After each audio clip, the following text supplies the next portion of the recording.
शब्बीर ने एक ऐसी लड़की को देखा है जिसे 8 बरस पहले उसके माँ बाप ने मेहनत मजदूरी की गरज से कराची भेज दिया था।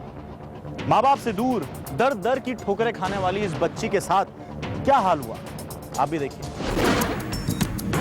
मेरा बच्चा, रोटी क्यों नहीं खाई तूने? अब्बा क्या खाएंगे? ये बस तो लाहौर जा रही है। चुप करके बैठी रहे। मैं तेरे आगे हाथ जोड़ती हूँ। 6 बरस की नाजिया को माँ ने रोटी कागज में लपेटकर बावर्ची खाने में रखते देखा तो उसकी आंखें भर आईं और वो लपक कर अपनी बेटी के पास पहुंच गई। नाज़ो, मेरा बच्चा, रोटी क्यों नहीं खाई तूने? अब्बा के लिए रख दी, अब्बा क्या खाएंगे? नाजिया की माँ कुछ देर के लिए सोच में पड़ गई। उसने बेटी को सीने से लगाया और आंखें बंद किए आंसू बहाती रही। इस दौरान नाजिया का बाप भी घर आ गया। उसने माँ बेटी को शदीद रंज के आलम में देखा तो खामोशी से एक तरफ बैठ गया। नाजिया के बाप के कपड़े मट्टी धूल से अटे हुए थे, बाल बिखरे हुए थे। नाजिया का बाप अपनी जगह से उठा, बीवी और बेटी के पास आया, बेटी को गोद में उठाकर प्यार किया और फिर बीवी से मुखातिब हो गया। नाज़ो की माँ, क्या बात है, तुम रो क्यों रही हो? बच्चे आज भी भूखे सो गए। एक रोटी पड़ी थी, मैंने नाज़ो को खिलाना चाहा, उसने वो भी तेरे लिए छोड़ दी। मेरा बच्चा, तेरा बेटा, अब्बा तो रोटी खा के आए, अब्बा का पेट भरा हुआ है, अब्बा अपने दोस्तों से रोटी खा के आए हैं। आजा मेरा बेटा, अब्बा अपने बच्ची को अपने हाथ से रोटी खिलाएगा। आ मेरा बेटा, मैं तुझे रोटी खिलाऊं। ला राज़ो की माँ, इसकी रोटी दे, मैं अपने हाथ से अपनी बेटी को रोटी खिलाऊंगा। नाजिया का ताल्लुक हैदराबाद के इलाके से था। उसका बाप मेहनत मजदूरी करता था और नाजिया समेत 5 बच्चों का खर्च उठाना तो दूर की बात, वो उन्हें एक वक्त की रोटी भी मुहैया नहीं कर सकता था। एक दिन का जिक्र है कि नाजिया का बाप एक मकान के तामीराती काम में मजदूरी कर रहा था कि इस दौरान उसका पड़ोसी भी वहां आ गया। पड़ोसी को देखकर नाजिया के बाप ने कुछ लम्हे के लिए काम छोड़ दिया और पड़ोसी के साथ जमीन पर बैठकर सस्ताने लगा। हाकम भाई, इतनी मेहनत करते हो आप, कोई हासिल उसूल है कि नहीं? कहता तो ठीक है यार, काम वाम तो मिल जाता है, लेकिन इतनी मेहनत करने के बाद भी मुनीर बच्चे भूखे ही रहते हैं। देखो भाई, अगर तुम बुरा ना मानो ना, एक मशवरा दूं तुम्हें। हाँ बोल। कराची में मेरे जानने वाले हैं और बड़े अच्छे लोग हैं। अगर तुम कहो तो तुम्हारी छोटी बेटी है ना नाजिया, मैं उसको उनके घर पे काम पे लगवा देता हूँ। मैं है ना 2,5-3 हज़ार रुपये तुझे भी मिलते रहेंगे महीने के। तो कह तो ठीक रहा है, लेकिन मेरी बेटी तो भी बहुत छोटी है और फिर मेरी बीवी भी मानेगी नहीं इस बात के लिए। तू एक दफा बात तो करके देख ले। चल तू कहता तो मैं अपनी बीवी से बात करता हूँ, अल्लाह करे वो मान जाए। बदतरीन गुर्बत के शिकार फाका कश माँ बाप ने बादल खास्ता अपनी बेटी को मुनीर नामी पड़ोसी के साथ कराची भेज दिया था, जहां वो एक बंगले में मुलाजमत करने लगी थी। लेकिन कराची में 4 माह गुजारने के बाद बंगले की मालिका उसे फैसलाबाद अपने एक रिश्तेदार के यहाँ काम करवाने के लिए ले गई। वक्त इतनी तेजी से गुजर गया था कि पता ही नहीं चला कि 6 साल की नाजिया कब 13-14 बरस की हो गई थी। ऐसा लग रहा था जैसे कोई वक्त की गर्द को झाड़ू से साफ कर रहा हो। नाजिया अपने माँ बाप से दूर मेहनत मजदूरी में मगन थी, लेकिन उसे इत्मीनान था कि उसकी कमाई से उसके भाई बहन 2 वक्त की रोटी तो खा रहे होंगे। महीने की पहली तारीख आते ही नाजिया के मालिक के घर के दरवाजे पर दस्तक होती और नाजिया की तनख्वाह मुनीर के हवाले कर दी जाती। एक दिन मुनीर ने दरवाजे पर दस्तक दी तो घर की मालिका ने दरवाजा खोला। सलाम बीबी। वालेकुम सलाम। मुनीर इस टाइम आओ। जी मुनीर खैरियत? जी, नाजिया के बाप की तबीयत ठीक नहीं है, आप उसे 1 हफ्ते की छुट्टी दे दें, मैं वापस छोड़ जाऊंगा उसे। अच्छा तुम यहीं रुको, मैं नाजिया से पूछती हूँ। ठीक। नाजिया, मुनीर आया तुझे लिए, कौन है वो तेरा? बाजी, वो मेरा चाचू है। तू ठीक कह रही है ना? जी बाजी। वो बता रहे तेरे बाप की बहुत तबीयत खराब है। बाजी, मेरा अब्बा मुझसे बहुत प्यार करता है, काफी दिन से मेरी उनसे बात भी नहीं हुई, मुझे उनके पास जाने दो। चल ठीक है, आजा। बस में सवार होते ही नाजिया ने मुनीर से इसरार किया कि वो उसकी बाप से बात करवा दे। नाजिया के इसरार पर मुनीर ने फोन निकाला और नंबर मिलाने लगा। लेकिन दूसरे ही लम्हे मुनीर ने नाजिया को बताया कि बैलेंस खत्म हो गया है, वो कल बात करा देगा। नाजिया खामोश हो गई, बस तेजी से चल रही थी और नाजिया अपने ख्यालों में गुम थी।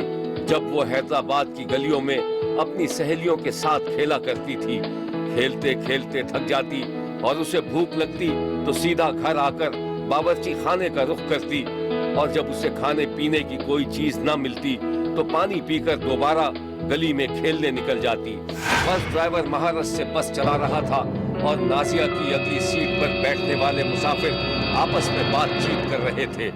मुसाफिरों की बातचीत सुनकर नाजिया एक लम्हे के लिए चौंक गई और उसने सवालिया नजरों से मुनीर की जानिब देखा।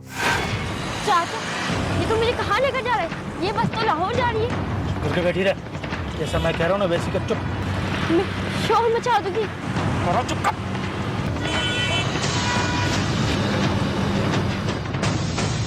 मुनीर उसे बाप से मिलवाने हैदराबाद ले जाने के बजाय लाहौर ले गया, जहां उसने इसे घर में मुलाजमत पर रखवा दिया और उसको ये कहकर मुतमईन कर दिया कि वो जल्द ही उसे हैदराबाद ले जाएगा। लाहौर में मुनीर नाजिया को शाम के वक्त उसकी मालिकन के घर से लेकर अपने घर ले आता, जहां मुनीर की बीवी भी रहती थी। एक दिन घर में कोई नहीं था। नाजिया ने मुनीर से जिद की कि वो उसे उसके माँ बाप से मिलवा दे। नाजिया के सवाल पर मुनीर तैश में आ गया। उसने कमरे का दरवाजा बंद कर लिया, चारपाई के नीचे से एक छुरी निकाली और नाजिया के सामने खड़ा हो गया। अब अगर माँ बाप के घर जाने का नाम भी लिया ना तूने, टुकड़े टुकड़े करके यही दफना दूंगा तुझे। सीधी तरह काम कर, सीधी तरह। और वैसे भी मैं तेरी तनख्वाह खुद नहीं खाता हूँ, तेरे बाप को भिजवाता हूँ गाँव में, क्या समझी? चाचू, मैं तो सिर्फ इतना कह रही हूँ कि मुझे यहाँ से निकलवा के कहीं और काम पे रखवा दो। यहाँ की मालकिन मुझे बहुत मारती है, मैं तेरे आगे हाथ जोड़ती हूँ। हाँ हाँ ठीक है, देखते हैं, चल।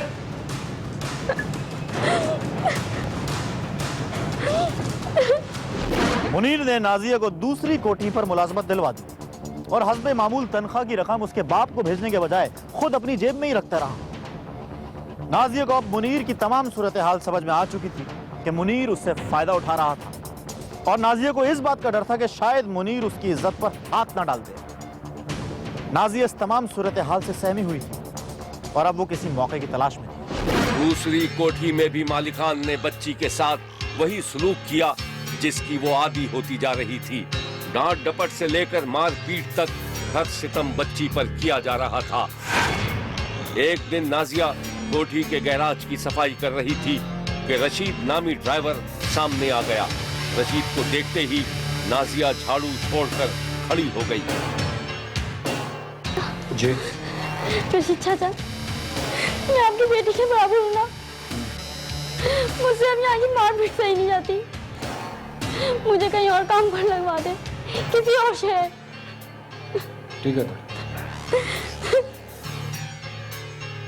रशीद ड्राइवर एक दिन मालिक मकान के किसी काम से इस्लामाबाद भेजा जा रहा था। उसने खामोशी से नाजिया को गाड़ी में बिठाया और इस्लामाबाद की तरफ लेकर रवाना हो गया।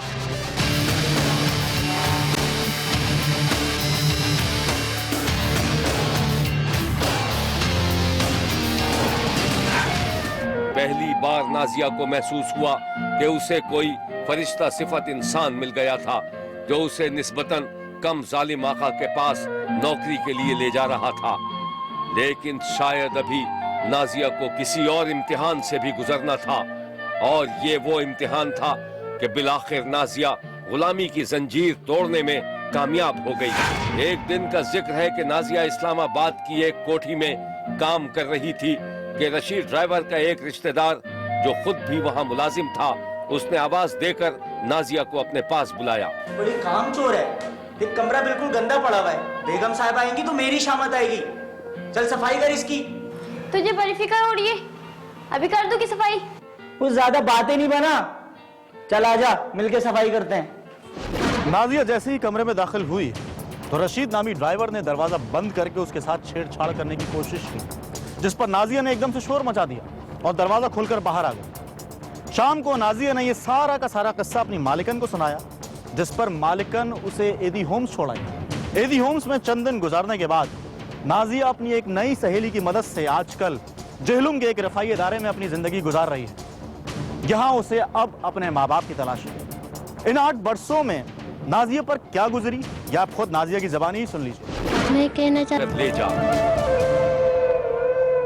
शब्बीर ने अपने प्रोग्राम में उम्मीद जाहिर की थी कि शायद बिछड़े हुए वालिदैन अपनी बेटी को देखकर पहचान लें और उसे आकर ले जाएं, लेकिन बदकिस्मती से कि माँ बाप ये प्रोग्राम नहीं देख सके थे। अलबत्ता नाजिया के रिश्तेदार को किसी ने प्रोग्राम में नाजिया की कहानी चलने की खबर सुनाई तो वो नाजिया के माँ बाप को लेकर कराची पहुंच गया था, जहां से शब्बीर ने नाजिया के मुबैना माँ बाप को कराची से ट्रेन में सवार करवा के जेहलम पहुंचवा दिया था। नाजिया के मुबैना माँ बाप जेहलम स्टेशन पर उतरे तो अपना घर की टीम शब्बीर के साथ स्टेशन पर मौजूद थी। नाजिया की मुबैना माँ का दिल जोर जोर से धड़क रहा था और वो दिल ही दिल में दुआ मांग रही थी कि खुदा करे नाजिया उसकी बिछड़ी हुई बेटी हो। स्टेशन पर हर तरफ मुसाफिर थे, कोई ट्रेन पकड़ने के लिए आगे बढ़ रहा था और कोई सफर खत्म करके अपने ठिकानों की जानिब जा रहा था, लेकिन नाजिया के मुबैना माँ बाप धड़कते दिल के साथ अपनी गुमशुदा बिछड़ी हुई बच्ची से मिलने जा रहे थे। शब्बीर का कहना है कि ऐसे मोजज़े दुनिया में कम ही होते हैं कि जब कोई लड़की अपने माँ बाप से बिछड़े और दोबारा उन्हें मिल सके। नाजिया के माँ बाप पर एक एक लम्हा भारी था। उनका रुख अपना घर की तरफ था, जहां उन्हें यकीन था कि उन्हें उनकी बच्ची मिल जाएगी। मोहब्बत के मुसाफिरों को अपना घर के एक कमरे में बिठा दिया गया। मुसाफिरों से तरह तरह के सवालात किए गए कि कहीं कोई अजनबी एक लावारिस लड़की को साथ न ले जाए। शब्बीर चुपचाप सारे मनाजिर देख रहा था। नाजिया की माँ की आंखों में झांका तो उसकी आंखों से आंसू झलक रहे थे। नाजिया की छोटी बहन जो यकीनन नाजिया के बिछड़ने के बाद पैदा हुई थी, खामोशी से अपनी नादीदा बहन से मिलने के लिए गुमसुम थी। नाजिया के चचा दादा की आंखें भी नम थी। माँ की नजरें बेटी को ढूंढ रही थी, लेकिन जब मुबैना बेटी सामने आई तो सब कुछ तब्दील हो गया। क्या वाकई नाजिया वही थी जिसकी तलाश में हैदराबाद के रिहायशी गरीब माँ बाप जेहलम पहुंचे थे?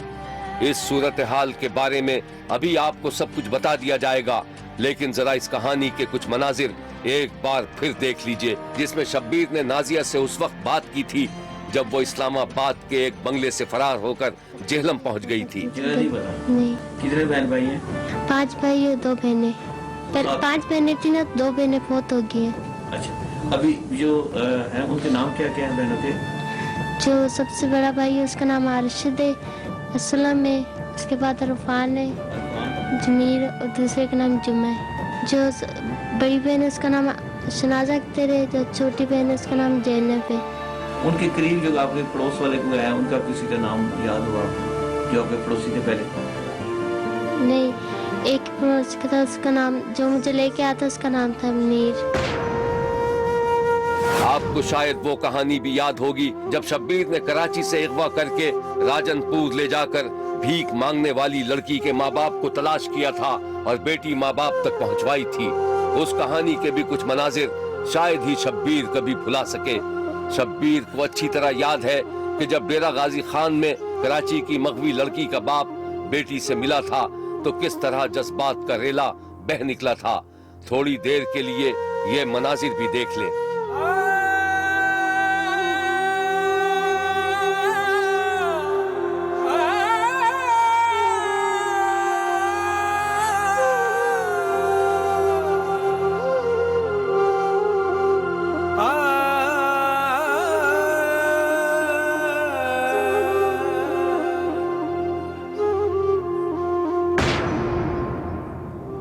शब्बीर का कहना है कि जब नाजिया को उसके वालिदैन के सामने लाया गया तो उन मनाजिर को अल्फाज में बयान करना शब्बीर के बस की बात नहीं है, क्योंकि आंसुओं की अपनी एक जबान होती है। जब नाजिया ने अपनी मां को पहचान लिया तो ऐसा लगा जैसे आंसुओं का सैलाब उमटकर बाहर निकल आएगा, और ये हैं वो मनाजिर। शब्बीर का कहना है कि जब नाजिया नामी लड़की को उसके मुबैना माँ बाप के सामने लाया गया तो इन मनाजिर को लफ्जों में बयान करना शब्बीर के बस की बात नहीं रही, क्योंकि आंसुओं की अपनी ही जबान होती है। नाजिया ने अपनी माँ को पहचान लिया था और फिर ऐसा लगा जैसे आंसुओं का सैलाब सब कुछ बहा। अपना घर की रूह रवां 6 माह तक नाजिया को अपनी बेटियों की तरह पालती रही और जब नाजिया के माँ बाप मिल गए तो बच्ची को इस तरह रुखसत कर दिया जैसे कोई माँ अपनी सगी बेटी को रुखसत करती हो। बिछड़ी हुई बच्ची अपने माँ बाप से क्या मिली कि शब्बीर को ऐसा लगा कि जैसे वो कोई ख्वाब देख रहा। माँ को बिछड़ी हुई बेटी मिल गई और वो उसे सीने से लगाकर अपने साथ ले गई, लेकिन शब्बीर इस सोच में पड़ गया कि बदतरीन गुर्बत का शिकार ये खानदान कैसे गुजर बसर करेगा। नाजिया का बचपन लोगों के बर्तन मांजने और कैसी कैसी निगाहों का सामना करते गुजरा था। शब्बीर का कहना है कि क्या नाजिया को जिंदगी अब भी कोई खुशी नहीं दे सकेगी। देखते रहिए, क्योंकि कोई देखे न देखे शब्बीर तो देखेगा।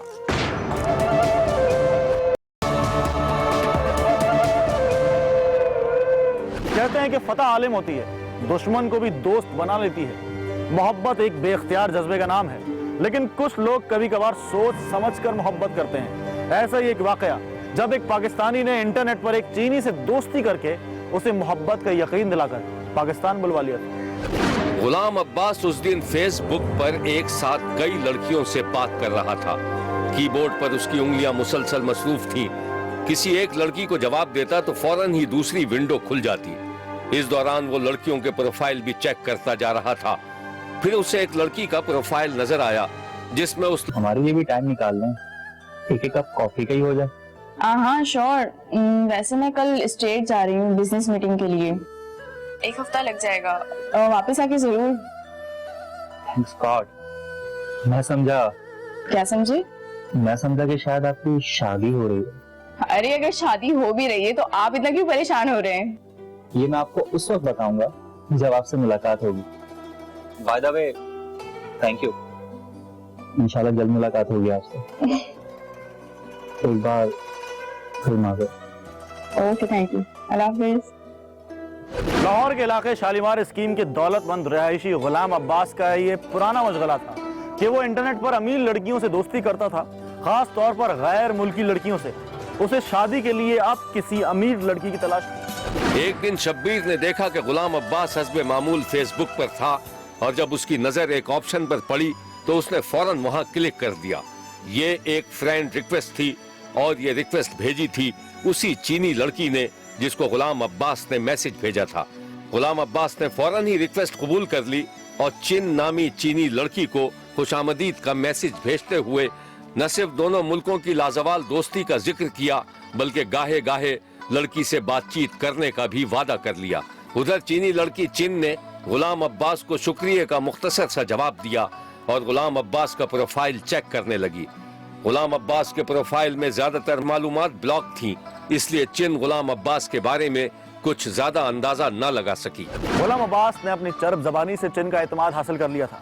चिन थोड़ी बहुत अंग्रेजी जानती थी, लेकिन गुलाम अब्बास उसको मुतासिर करने के लिए गूगल ट्रांसलेट से चीनी में तर्जुमा करके बयानात चिन को भेजा करता था, जिस पर चिन गुलाम अब्बास के करीब आ गई थी और वो उसे पक्का दोस्त समझने लगी थी।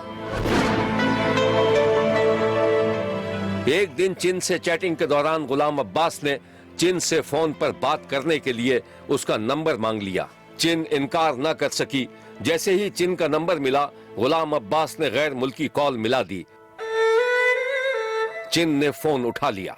Hello, hi, who's this? Are you Chin? Yes, I am wonderful. Chin टूटी फूटी अंग्रेजी बोल रही थी।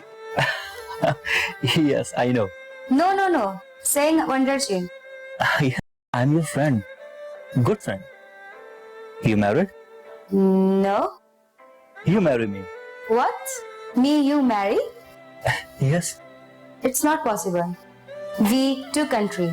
गुलाम अब्बास आखिरकार चिन को शीशे में उतारने में कामयाब हो गया और बात यहाँ तक पहुँच गई कि चिन ने पाकिस्तान आकर गुलाम अब्बास से शादी करने का फैसला कर लिया। गुलाम अब्बास ने चिन को अपनी गाड़ी में बिठाया, उसका सामान डिक्की में रखा और फिर गाड़ी दौड़ा दी। चिन के चेहरे पर नाकाबिले बयान हैरत और खुशी के तासुरात थे और गुलाम अब्बास भी काफी खुश दिखाई दे रहा था। गुलाम अब्बास ने चिन से शादी कर ली थी। चिन ने जब अपने वालिदैन को इस शादी के बारे में आगाह किया तो उन्होंने थोड़ी सी तशवीश के बाद ये शादी कबूल कर ली थी और देखते ही देखते चिन एक बच्चे की मां बन गई। इनकी शादी को तकरीबन 1.5 से 2 साल का अरसा गुजर गया था और इस दौरान चिन ने अच्छी खासी उर्दू बोलना भी सीख ली थी।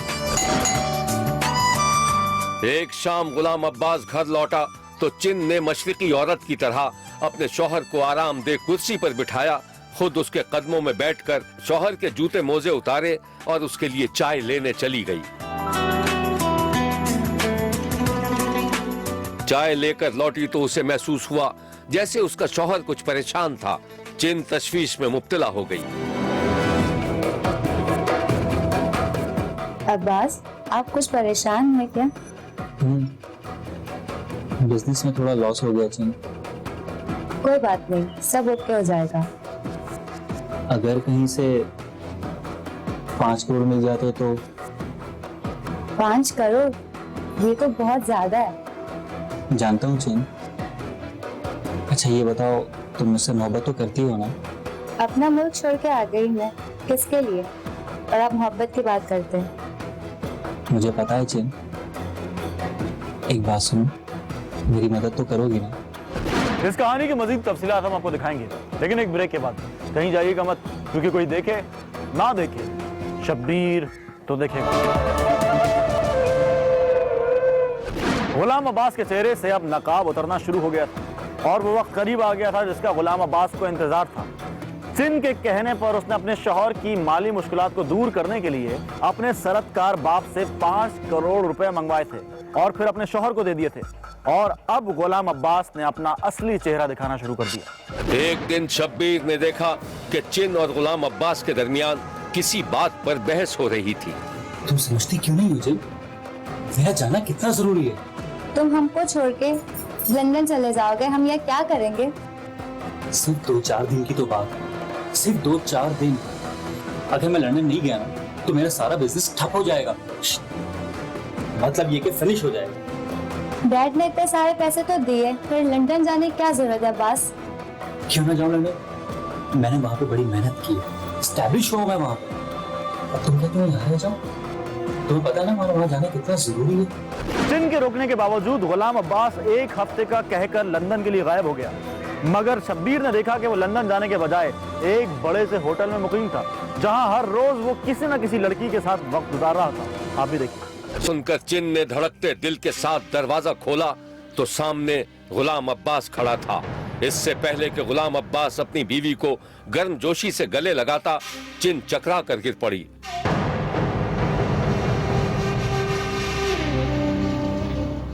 गुलाम अब्बास अव्वल दर्जे का फ्रॉडिया था और अब चिन पर उसकी हकीकत वाज़ेह हो चुकी थी।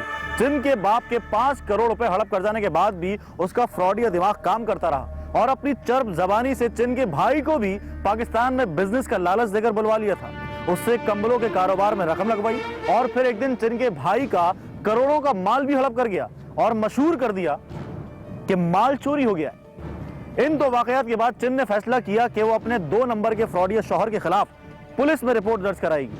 और जब फ्रॉडिया गुलाम अब्बास को पता चला तो उसने चिन को जान से मार जाने की धमकी दी और उसके बाद चिन ने शब्बीर से राब्ता किया। यह है वो चीनी लड़की जिसे गुलाम अब्बास ने झांसा देकर लूटा था। He make a lie marry me just for take my father money. Now he's taken my father 50 million money. Now he want more. So I feeling not happy. I want to go police, but he send me message. If you what I go police, I will kill you. गुलाम अब्बास के बारे में शब्बीर को मालूम हुआ है कि उसके दोनों भाई मुबैना तौर पर करोड़ों की माली करप्शन और लोगों को लूटने में शोहरत रखते थे। ये क्रिमिनल लोग हैं, इनका प्रीवियस रिकॉर्ड है, रिकॉर्ड याफ्ता हैं।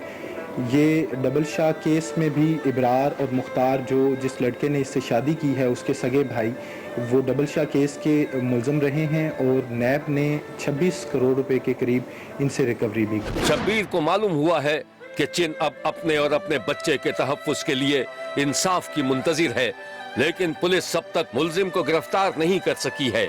शब्बीर का कहना है कि चीनी लड़की को लूटने वाले मक्कार फ्रॉडियों को गिरफ्तार करके चीनी लड़की की रकम वापस दिलाई जाए और मुलजिम को इबरतनाक सजा भी दी जाए, क्योंकि मुलजिम ने न सिर्फ एक सीधी सादी चीनी लड़की को धोखा देकर करोड़ों की रकम ऐंठी, बल्कि पाकिस्तान और चीन के दरमियान लाजवाल दोस्ती के रिश्ते को भी मशकूक बनाने की भी कोशिश की है। शब्बीर को मालूम हुआ है कि चिन के शौहर ने अपने ऊपर लगाए जाने वाले इल्जामात से इनकार कर दिया था। उसका कहना था कि वो चिन को तलाक दे चुका है और उसने चिन के साथ किसी किस्म का माली फ्रॉड नहीं किया। देखते रहिए, क्योंकि कोई देखे न देखे, शब्बीर तो देखेगा।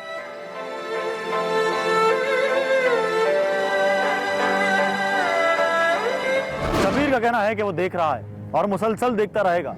मुल्क भर से मजीद कहानियों और उनकी तफसीलात के साथ फिर मुलाकात होगी। देखना ना भूलिएगा, क्योंकि कोई देखे ना देखे, शब्बीर तो देखेगा।